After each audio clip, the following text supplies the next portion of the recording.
Hi everyone! Today we bring you our new range of pigments. The Basing Pigments Core Set brings you 9 different colors of dry pigments to complement your bases, dioramas, miniatures and much more.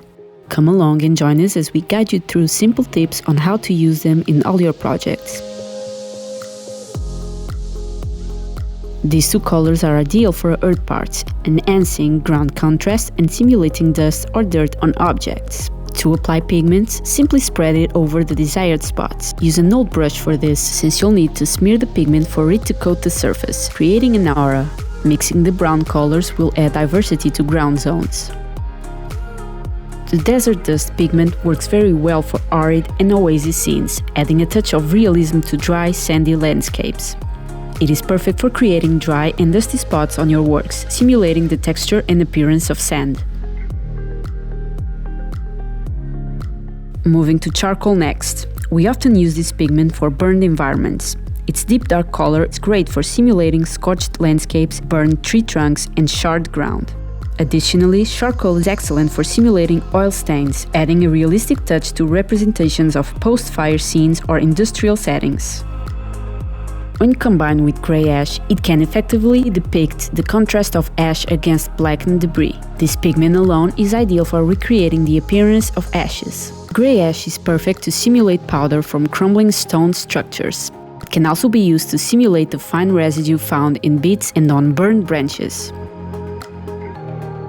Green lichen can help creating lichens either on branches or rocks. Its natural green tone is ideal for moss scenes as well. This pigment can also be used to create auras around elements, giving a unique and cosmic feel to your alien landscapes.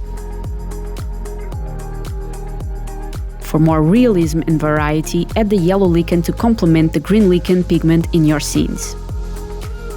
This color is also great for creating alien landscapes infused with sulfur and for desert environments with its warm, sandy tone.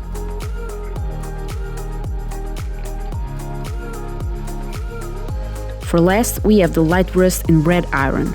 These are complementary dry pigments perfect for creating realistic rust effects on miniatures, models and metal surfaces.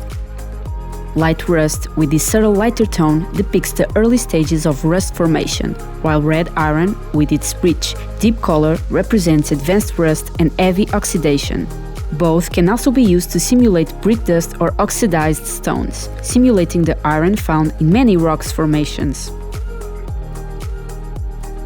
In addition, you can add a fixer. If you use it, add bigger clusters of pigment in the desired spots. Use a pipette for an easier application, and with a small brush you can retouch some areas. You can find our recipe in the description below. Thank you for watching and see you at our next video.